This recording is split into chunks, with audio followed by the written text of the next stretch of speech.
ಈಗ ನಾವು ಇಸ್ರೋಲೇಟ್ ಇರುವಂತಹ ಶಿರಡಿ ಸಾಯಿಬಾಬಾ ದೇವಸ್ಥಾನದಲ್ಲಿದ್ದೀವಿ.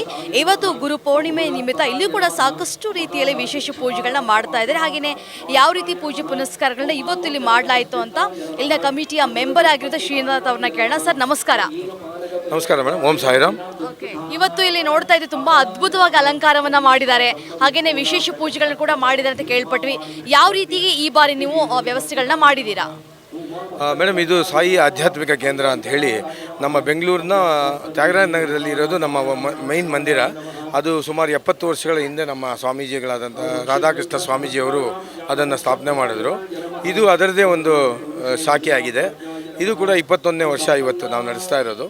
ಇವತ್ತು ತಮಗೆ ಗೊತ್ತಿರೋ ಹಾಗೆ ಗುರು ಪೂರ್ಣಿಮೆ, ಎಲ್ಲ ವಿಶ್ವಾದ್ಯಂತ ನಡೆಸುವಂಥ ಎಲ್ಲ ಗುರುಗಳಿಗೆ ಪೂಜೆ ಸಲ್ಲಿಸುವಂಥ ದಿನ. ನಮ್ಮ ಮಂದಿರದಲ್ಲೂ ಕೂಡ ಇವತ್ತು ವಿಶೇಷವಾದ ಅಲಂಕಾರ ನಡೆದಿದೆ. ಹಾಗೆ ವ್ಯಾಸಪೂಜೆ ಅನ್ನೋದು ಈಗ ನಡೀತಾ ಇದೆ. ವ್ಯಾಸಪೂಜೆ ಅನ್ನೋದು ನಮ್ಮ ಎಲ್ಲ ಗುರು ಪರಂಪರೆ, ವೇದವ್ಯಾಸವರಿಂದ ಹಿಡಿದು ನಮ್ಮ ಸ್ವಾಮೀಜಿಯವರೆಗೂ ಎಲ್ಲ ಗುರುಗಳಿಗೆ ಪೂಜೆ ಸಲ್ಲಿಸುವಂತಹ ಒಂದು ಪರಂಪರೆಯ ಪೂಜೆ ವ್ಯಾಸಪೂಜೆ ಅಂತ ಮಾಡ್ತಾ ಇದ್ದೀವಿ. ಬೆಳಿಗ್ಗೆ ಸತ್ಯನಾರಾಯಣ ಪೂಜೆ ಆಗಿದೆ. ಸುಮಾರು ಒಂದು 20-25 ಸಾವಿರ ಭಕ್ತಾದಿಗಳು ಇಲ್ಲಿ ಬಂದು ಇವತ್ತು ದರ್ಶನ ಪಡ್ಕೊಂಡು ಹೋಗ್ತಾ ಇದ್ದಾರೆ.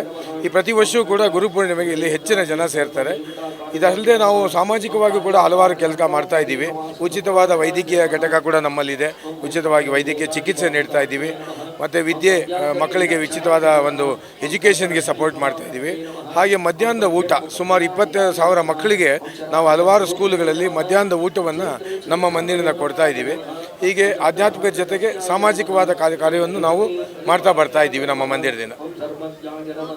Thank you. ಸಾಯಿರಾಮ್. ಅಂದರೆ ಇಲ್ಲಿ ಕೇವಲ ಆಧ್ಯಾತ್ಮ ಪೂಜೆ ಪುನಸ್ಕಾರಗಳ ಅಲ್ಲದೆ ಸಾಮಾಜಿಕವಾಗಿ ಜನರಿಗೆ ಉಪಯೋಗ ಆಗುವಂತಹ ಸಾಕಷ್ಟು ಕಾರ್ಯಕ್ರಮಗಳನ್ನ ಮಾಡ್ತಾ ಇರ್ತಾರೆ. ವಿದ್ಯಾರ್ಥಿಗಳಿಗೆ ವಿದ್ಯಾಭ್ಯಾಸಕ್ಕೆ ಅನುಕೂಲ ಆಗೋ ರೀತಿ ಆಗಿರ್ಬೋದು, ಅಥವಾ ಆರೋಗ್ಯಕ್ಕೆ ಸಂಬಂಧಪಟ್ಟಂತೆ ಹೆಲ್ತ್ ಕ್ಯಾಂಪ್ಗಳಾಗಿರ್ಬೋದು, ಈ ರೀತಿಯಾಗಿ ಸಾಕಷ್ಟು ಕೆಲಸಗಳನ್ನ ಸಾಮಾಜಿಕವಾಗಿ ಕೂಡ ಈ ಟ್ರಸ್ಟ್ನ ಕಡೆಯಿಂದ ಮಾಡಲಾಗ್ತಾ ಇದೆ. ನೀವು ಕೂಡ ಶಿರಡಿಗೆ ಹೋಗಬೇಕು ಅಂತ ಸಾಕಷ್ಟು ರೀತಿ, ಆದರೆ ಅಷ್ಟು ದೂರ ಯಾರಪ್ಪ ಹೋಗ್ತಾರೆ, ಇಲ್ಲೇ ನಮಗೆ ಸಾಯಿಬಾಬಾ ದರ್ಶನವನ್ನು ಕೊಟ್ಟರೆ ಸಾಕು ಅನ್ನೋಂಥರು ಇಸ್ರೋಲೇಟ್ ಇರುವಂಥ ಈ ಒಂದು ದೇವಸ್ಥಾನಕ್ಕೆ ಬಂದರೆ ನಿಜವಾಗ್ಲೂ ಪ್ರತ್ಯಕ್ಷ ಸಾಯಿಬಾಬಾವನ್ನ ನೋಡಿರುವಂಥ ಅನುಭವ ಖಂಡಿತವಾಗ್ಲೂ ಆಗುತ್ತೆ.